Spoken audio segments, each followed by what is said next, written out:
Hi guys, and welcome back to my channel. Today I've got some special tutorial for you about flying start in RaceRoom. And as you know, RaceRoom doesn't support flying starts out of the box, and caused by the lack of content about starting modes, many communities are doing manual flying starts, and in this tutorial I want to show you what it's about and which rules you have to respect.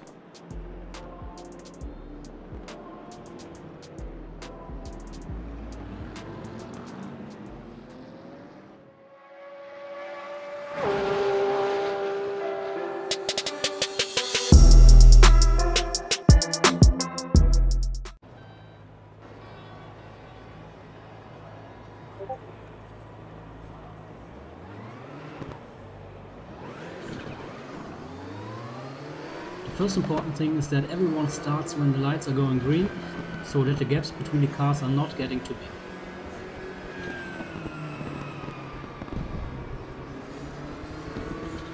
The perfect distance between the cars is something in between 1 and 10 car lengths. This allows you to warm up the tires and brakes without any risk of carnage or crashes.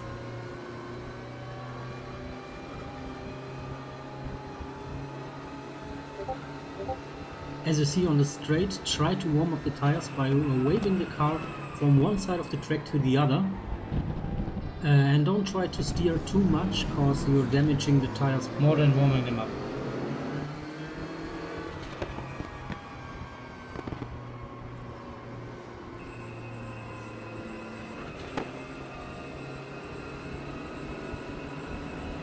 As you see, the warm-up lap should be driven in single file.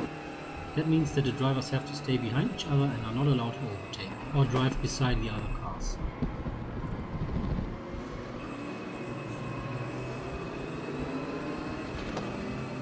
Another important thing on the warm-up lap is that you're heating up the brakes. This is much more important than heating up the tires, because the brakes are cooling down very much on each straight. They are nearly cooling down to 50 to 40 degrees. What's far away from the temperature you need to brake safely into the first corner. You should try to heat up the brakes to 500 or 600 degrees, because everything below that will send you out of the first corner.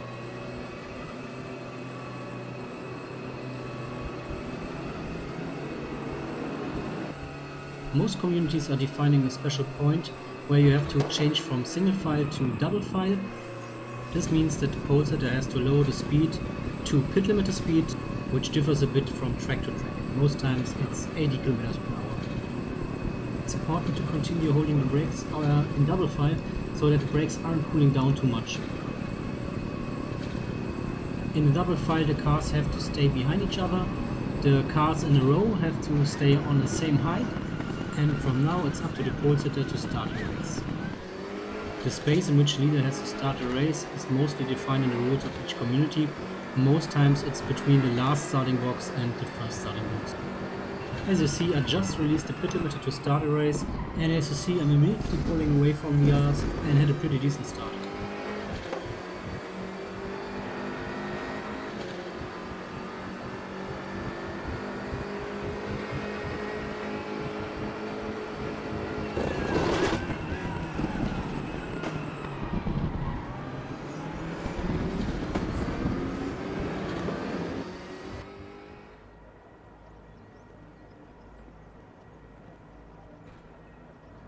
The second start I want to show you is not from the front row, it's from somewhere in the midfield, so that you learn how to behave in this position. The first thing I do is remembering the car directly in front of me and the side I'm starting on, because this is important when it goes to double file later. The second thing is that I let the car on my right side pass me, and I directly go behind this car into the single file and try to warm up my tires and try to warm up my brakes.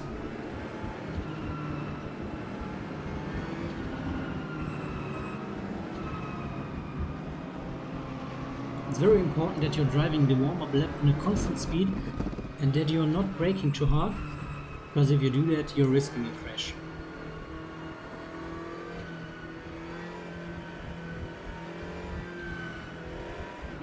As you see, I try to stay in the safe distance I mentioned before, between 1 and 10 car lengths.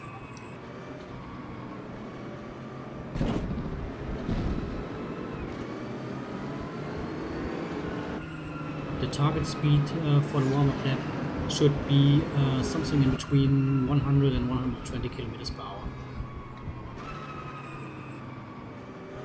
This should allow everyone to stay in line and to keep the gaps on a constant distance.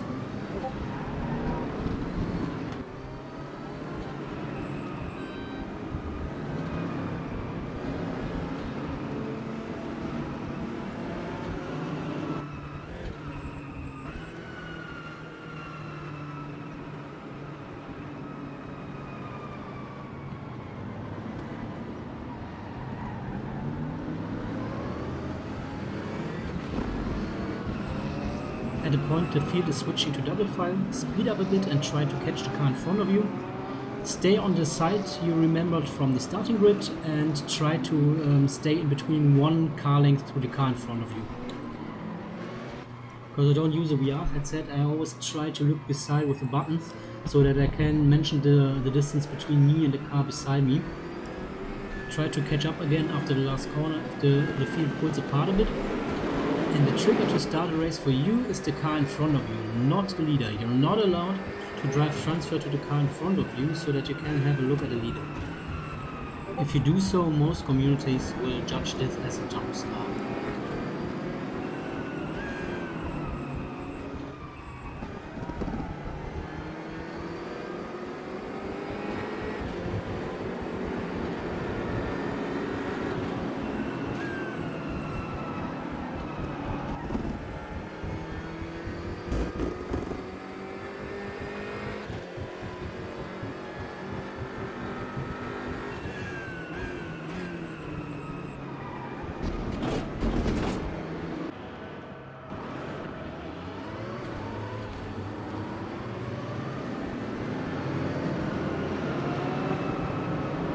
So the last example I want to show you is another start from the front row. So I hope the video helps you to better understand flying starts in RaceRoom, how to do them, and maybe you can try it the next time in your own community.